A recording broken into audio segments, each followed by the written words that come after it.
Amazon Prime Video is one of the most popular streaming platforms in the world, and it has a huge catalog of awesome historical movies that most viewers may have overlooked. And in this video, I will give you my recommendations of the top 10 best medieval movies on Prime Video that you probably haven't seen yet. But before we begin, don't forget, if you love anything to do with historical movies and historical TV shows, then subscribe to my channel, History Spark.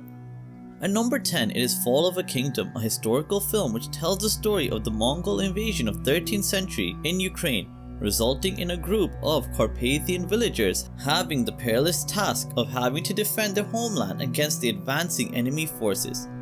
This is a visually stunning movie with great cinematography, fantastic battle sequences, and some decent enough acting overall. But the storyline here is really weak, and it takes more than half of the film to complete before Fall of a Kingdom finally gets interesting. But if you're looking for a good one-time B-grade medieval film about a very little talked about part of Mongol history, then Fall of a Kingdom is my recommendation for you. At number 9, it is Rise of a Viking, a Dutch medieval film which depicts the story of the 8th century Frisian warrior King Redbad and his battles against Pepin of Herstal, resulting in a power struggle between Christians and pagans as Christianity spreads throughout the land.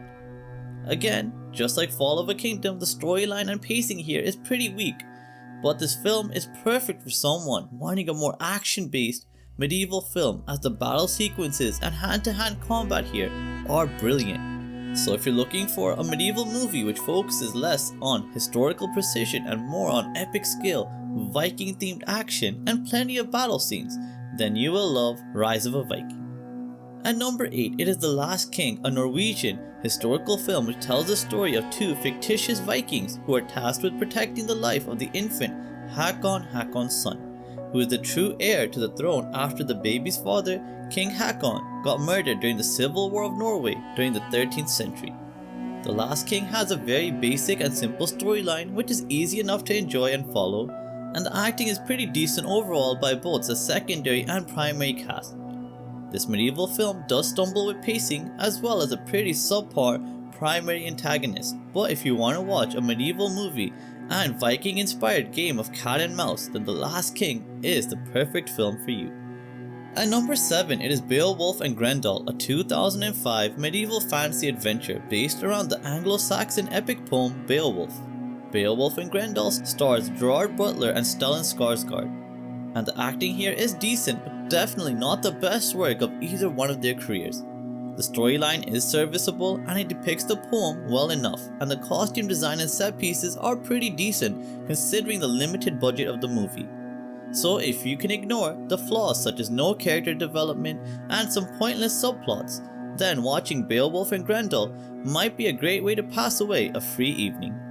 At number 6, it is Season of the Witch, set in 14th century Germany, where two Teutonic knights are tasked by a cardinal to escort a witch to a remote monastery where the monks will be able to remove her demonic powers. And the cardinal believes that this witch is responsible for the Black Death spreading across Europe, and that by performing holy rituals on this suspected witch, they can bring an end to the plague.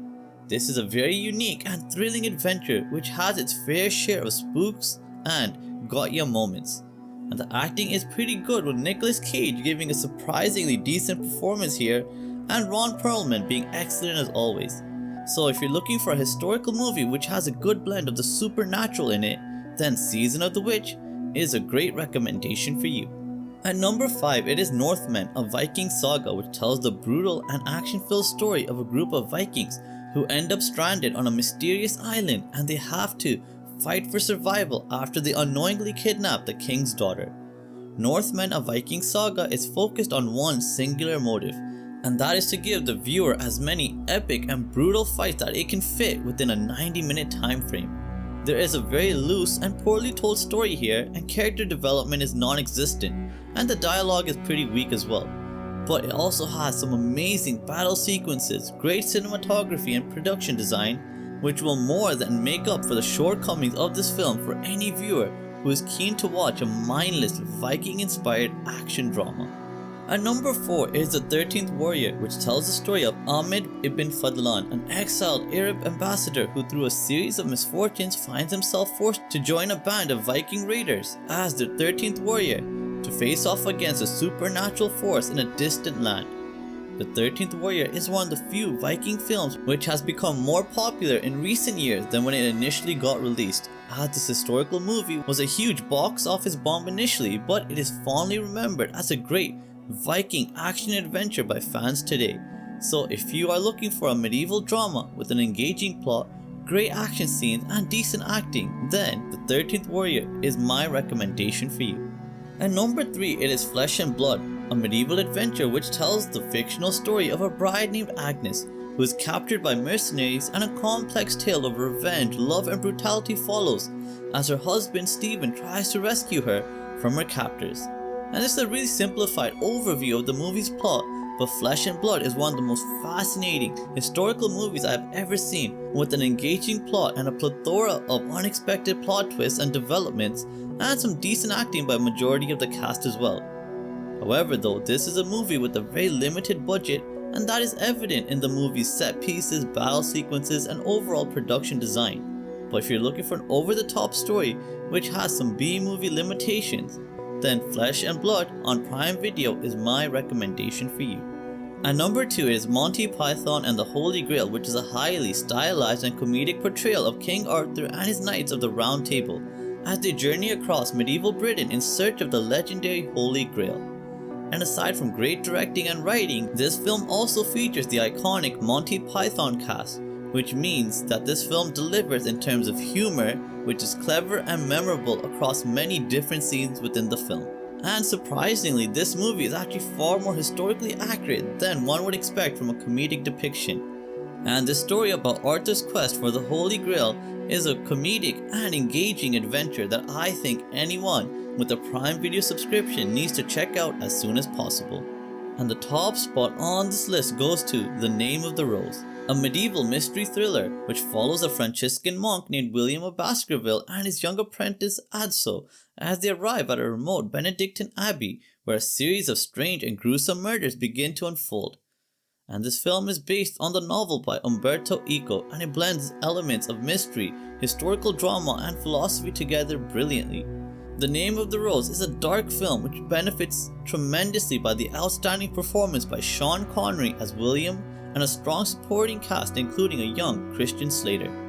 The set design and cinematography here perfectly capture the grim and mysterious tone of a 14th century monastic life.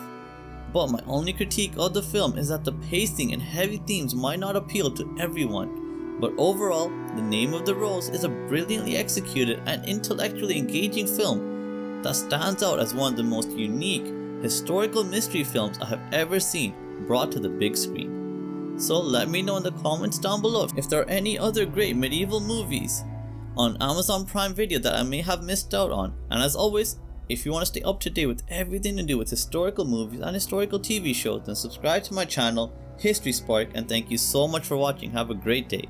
Bye.